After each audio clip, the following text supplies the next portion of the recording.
Hai adik-adik, dah sedia nak dengar cerita dongeng sebelum tidur? Dah sedia bantal dan selimut?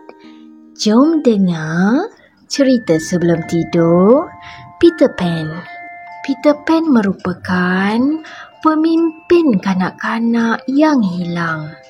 Dia tinggal di Neverland bersama dengan pari-pari, iaitu Tinkerbell. Suatu malam, Peter Pan dan Tinkerbell terbang ke sebuah rumah yang dihuni oleh Wendy dan adik-adiknya. Peter Pan mempelawa Wendy dan adik-adiknya, John dan Michael, ke Neverland. Mereka pun terbang keluar dari tingkap dan mengikut Peter Pan ke Neverland. Namun, Tinkerbell cemburu akan Wendy. Dia pun mengarahkan kanak-kanak hilang supaya menghapuskan magis ke atas Wendy agar dia terjatuh. Rancangannya berjaya. Wendy hampir-hampir jatuh ke tanah. Namun, Peter Pan sempat menyambutnya. Peter Pan pun memberi amaran kepada Tinkerbell dan kanak-kanak hilang supaya tidak melakukan perkara itu lagi. Peter Pan membawa Wendy dan adik-adiknya ke rumah kanak-kanak hilang. Wendy pun membacakan cerita sebelum mereka tidur.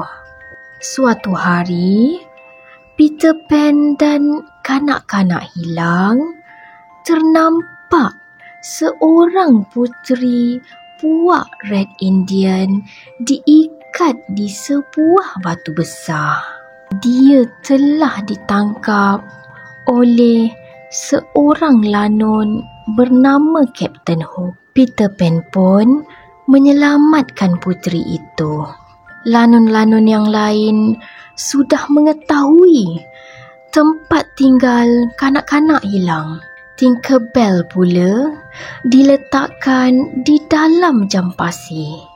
Di atas kapal lanun, Captain Hook ingin mencampak kanak-kanak hilang ke dalam laut yang dipenuhi dengan buaya. Namun, Peter Pan tiba dan menyelamatkan mereka. Captain Hook dan lanun-lanun yang lain menaiki bot kecil untuk menyelamatkan diri.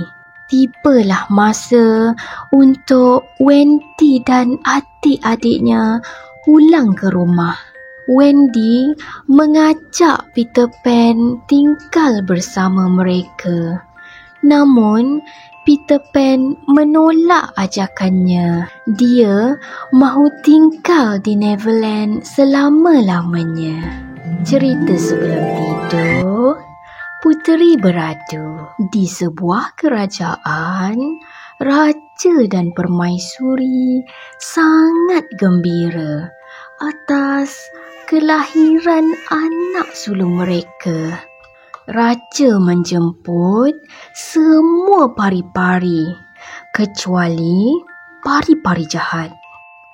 Pari-pari jahat sangat marah, lalu menyumpah Tuan Puteri.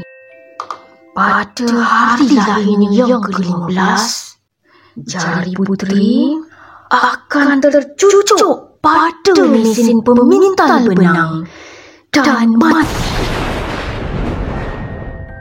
Seorang pari-pari baik mengatakan bahawa puteri tidak akan mati, tetapi akan tertidur sehinggalah putera raja datang menghampirinya. Puteri seorang yang baik hati dan juga bijak. Walaupun semua mesin pemintal benang sudah dimusnahkan, namun jari puteri tetap tercucuk. Kini, puteri tidur tidak sedarkan diri. Mereka meletakkannya di atas tilam yang dihiasi dengan bunga mawar. Seluruh isi istana berasa sedih. Melihatkan keadaan itu, pari-pari yang baik hati menghayunkan tongkat saktinya dan seluruh isi istana tertidur. Suasana istana menjadi suram. Pokok-pokok, duri-duri dan semak samun menutup istana. Setelah 100 tahun berlalu, seorang putera raja lalu di kawasan istana. Disebabkan perasaan ingin tahu, dia pun masuk ke dalam semak samun itu. Seperti magis, pokok-pokok dan beluka di situ ke tepi, seolah-olah memberi laluan kepadanya. Apabila tiba di istana, kelihatan semua orang termasuk raja dan permaisuri sedang tidur. Dia tertanya-tanya, apakah yang sedang berlaku? Dia pun menghampiri sebuah bilik yang menempatkan puteri. Apabila dia duduk bersebelahan dengan puteri, magis itu pun berakhir dan puteri pun terjaga dari tidur yang panjang. Seluruh penghuni di istana itu pun terjaga, termasuklah raja dan permaisuri. Putera raja pun melamar puteri dan mereka pun berkahwin. Cerita sebelum itu, si cantik dan si hodoh. Suatu masa dahulu, ada seorang pedagang yang tinggal bersama anak perempuannya yang bernama si cantik. Suatu hari, bapanya melalui sebuah hutan. Tiba-tiba, kuda yang ditunggangnya berasa takut. Dia pun menenangkan kudanya dan mula menyedari dia telah tersesat. Hari sudah malam dan pedagang tiba di sebuah istana yang kelihatan misteri. Dia mengetuk pintu istana, namun tiada sebarang jawapan. Dia pun membuat keputusan untuk bermalam di istana itu. Sebelum meninggalkan istana, pedagang memetik sekuntum bunga ros untuk anaknya si cantik. Tiba-tiba muncul si hodoh, lalu berkata, "Kamu telah mencuri bunga saya. Kamu sepatutnya mati." Pedagang itu merayu untuk mengucapkan selamat tinggal kepada anaknya. Si hodoh berkata, "Bawalah anakmu untuk menggantikan nyawamu." Pedagang itu pun pulang dan kembali ke istana bersama anaknya. Si cantik berkata, "Lepaskan ayah saya. Saya akan tinggal di sini bersama kamu." Pada mulanya, si cantik sangat takut. Namun, si hodoh melayannya dengan baik.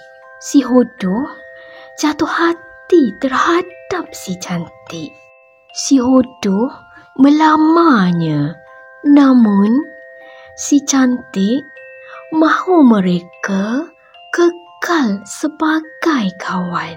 Suatu hari, si cantik meminta izin untuk melawat ayahnya. Si cantik menjaga bapanya selama beberapa hari. Bapanya sakit kerana terlalu rindukannya. Apabila dia pulang ke istana si Hodoh, dia mendapati si Hodoh jatuh sakit. Kini barulah si cantik menyedari bahawa dia juga menyukai si Hodoh. Walaupun wajahnya Hodoh, namun dia mempunyai hati yang baik. Tolong jangan mati. Saya akan mengahwini kamu, kata si cantik. Si Hodoh lalu bertukar menjadi pemuda yang tampan.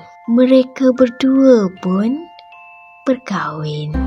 Cerita sebelum tidur, Mowgli. Suatu hari, serigala terjumpa seorang bayi yang ditinggalkan di dalam hutan. Dia membawa bayi itu ke rumahnya dan menamakan bayi itu dengan Mowgli. Suatu hari, Shere Khan, seekor harimau yang kejam, mengukut untuk memakan Mowgli. Akela, serigala kelabu, Bagheera, harimau kumbang, dan Baloo, si beruang bersumpah akan melindungi Mowgli dan mengajarnya selok-belok hutan. Mowgli juga diajar bahasa binatang, berenang, berlari dan juga berkayut di atas pokok. Suatu hari, sekumpulan monyet telah menangkapnya dan membawanya ke sebuah kota lama. Namun, Mowgli berjaya diselamatkan oleh Baloo, Bagheera dan juga Kaa, si ular sawa. Suatu hari, Shere Khan muncul lagi. Dia sudah bersedia untuk membunuh Mowgli. Namun, Mowgli bukanlah seorang kanak-kanak yang lemah. Dia membawa seekor kerbau untuk bertarung dengan Shere Khan. Kerbau lantas menanduk dan memijak Shere Khan sehingga mati. Semua binatang di dalam hutan itu merupakan kawan Mowgli. Hati si gajah diangkat sebagai Raja Rimba. Semua haiwan menghormatinya. Suatu hari, sekumpulan anjing ganas masuk ke dalam hutan dan membunuh haiwan-haiwan lain. Mowgli lantas mengarahkan sekumpulan lebah untuk menyengat anjing tersebut. Musim bunga pun tiba dan buat pertama kalinya Mowgli berasa sunyi.